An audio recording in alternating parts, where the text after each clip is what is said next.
Salut les tiposters. Alors 2017 se termine et c'est pour moi l'occasion de faire ma dernière vidéo et de vous parler de 2018.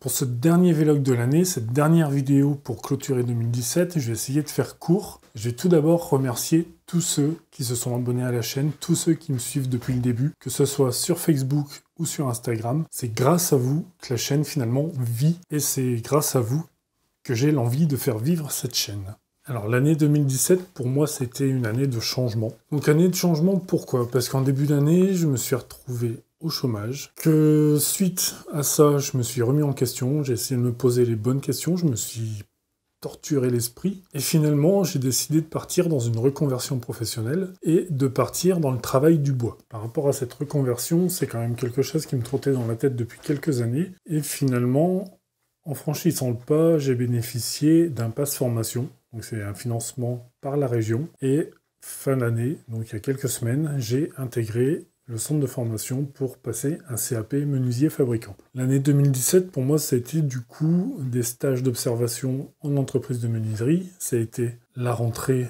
scolaire dans un centre de formation, et c'est aussi des nouveaux stages en entreprise, tout ça pour découvrir encore plus sur le métier de menuisier fabricant. J'ai encore un peu l'impression de partir dans des explications pas possibles, mais bon, on va faire court.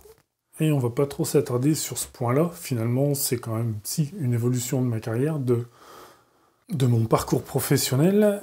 Et finalement, avec le recul et ce qui s'est passé en 2017, eh ben, je regrette pas d'avoir quitté un bureau d'études. Je regrette pas d'avoir quitté ce travail pour en envisager un autre et finalement changer complètement de domaine.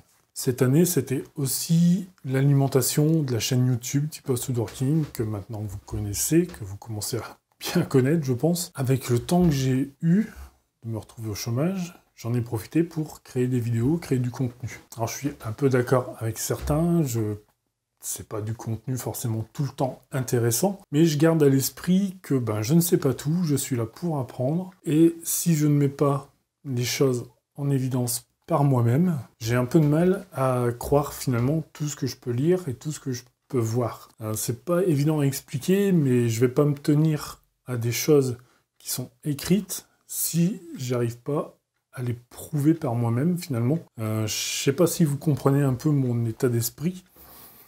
C'est franchement pas évident à expliquer, mais voilà, il faut que j'essaye, il faut que je vois par moi-même les choses pour finalement essayer de les comprendre et voir si on peut les améliorer ou pas. Et donc l'esprit de la chaîne, il a été comme ça en 2017, il restera comme ça en 2018. Alors certes, il y en a qui diront il n'y a pas beaucoup de création, il n'y a pas beaucoup de réalisation dans tes vidéos, pardon. Certes, c'est certainement vrai, c'est beaucoup d'améliorations d'ateliers, il y a eu quelques réalisations en 2017, il y en aura en 2018, mais pour moi, la priorité, pour l'instant, c'est pas forcément de créer tout de suite des choses, c'est d'apprendre, d'aménager mon atelier, et ensuite de passer à des choses vraiment concrètes, de la réalisation de meubles et tout ça, et je vous en parlerai un petit peu plus tard. Donc 2017 se termine, et dans quelques jours on sera en 2018. Donc 2018 sur la chaîne, ça va être encore de la création de contenu.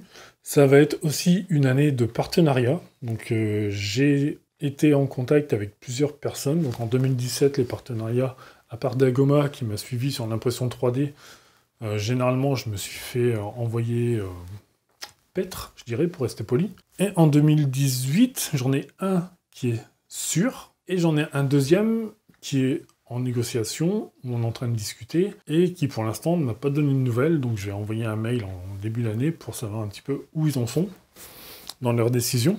Après, c'est des partenariats donnant-donnant, c'est-à-dire que je vais récupérer du matériel, que ce soit gracieusement ou moyennant une petite participation financière. C'est l'occasion pour moi d'avoir du matériel, c'est l'occasion pour eux d'avoir des vues et de la visibilité sur YouTube, et c'est aussi l'occasion pour vous d'apprendre et de voir du matériel que vous pourrez peut-être acheter, que vous êtes susceptible d'acquérir justement pour vos réalisations. Donc là-dessus, j'ai pas envie, moi, de récupérer du matériel dont je n'ai pas besoin, et ce que j'ai demandé aux partenaires, c'est vraiment du matériel qui va me servir. C'est pas du matériel qui va servir pour une vidéo et après je vais le ranger dans un coin et je vais plus y toucher et je serai content d'avoir du matos gratos et finalement ça va pas me servir. Mon état d'esprit là-dessus, c'est pas ça, c'est plutôt, ben voilà, j'ai besoin d'un certain matériel, j'ai besoin de certaines choses pour faire des choses, des réalisations, que ce soit atelier ou des meubles.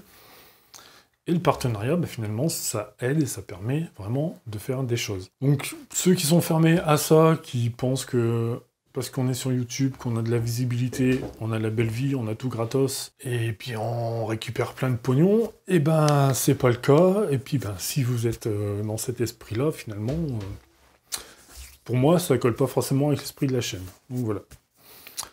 Après, attention, hein, je veux pas braquer personne, je veux pas non plus me faire des ennemis, mais vous connaissez mon point de vue là-dessus. Je pense que les partenariats, c'est bien, mais faut rester raisonnable. En 2018, je vais aussi faire une réalisation avec Laurin. Laurin, c'est Zinc Addiction sur Facebook. Vous pouvez aller voir sa page. Je vais mettre le lien qui va passer là, en suivant mon doigt. Il a aussi un Instagram. Il travaille le bois et le zinc. Et du coup, il m'a contacté pour qu'on fasse une petite réalisation ensemble. Et cette réalisation, eh ben, on fera un petit concours pour vous la faire gagner. En 2018, il va y avoir encore beaucoup de vidéos sur la chaîne sur l'aménagement de l'atelier. Des adaptations ici et là, des choses à faire pour accrocher des trucs sur les French Cleats. En même temps, il y aura donc le projet avec Laurin, qui passe là. Il y aura des projets, des vidéos avec les partenaires. Et avec les partenaires, je pense que ça sera des vidéos cas d'école. En fait, c'est des choses que moi j'ai pu apprendre ou mettre en œuvre en formation, pardon, et que je vais retourner ici à l'atelier, que je vais mettre en œuvre à l'atelier, pour les partager avec vous, et histoire de vous apprendre un petit peu comment faire certaines choses.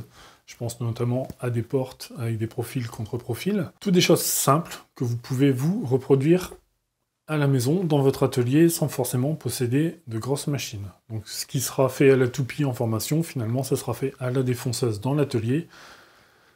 Et j'espère que les vidéos seront intéressantes et vous apprendront à faire des choses intéressantes aussi. J'ai encore du mal à trouver mes mots. Et j'espère aussi que ça vous rassurera et que ça banalisera, un petit peu le fait d'utiliser une défonceuse et de réaliser des choses un petit peu plus complexes, simplement je dirais. Pendant un de mes stages en entreprise, le dernier que j'ai fait, j'ai modifié pas mal de portes. J'ai partagé les photos sur Instagram, sur Facebook aussi, et ça a intéressé du monde. Pour ça, j'espère aussi pouvoir faire une vidéo sur la modification d'une porte. J'en ai une qui traîne à la maison, j'ai besoin d'une nouvelle porte à l'entrée de l'atelier. Alors, est-ce que je vais l'utiliser pour la mettre à l'entrée de l'atelier? Je pense que oui. Et du coup, là-dessus, ça sera l'occasion de faire une vidéo complète avec une adaptation de porte, donc la rétrécir en hauteur et en largeur. Pardon, en hauteur et en largeur, c'est mieux dans ce sens-là. Mais aussi de modifier le remplissage intérieur de la porte. Et pour finir, j'ai aussi besoin de quelques petits meubles pour la maison. Donc notamment un sèche-serviette pour la salle de bain qui est dans ma chambre.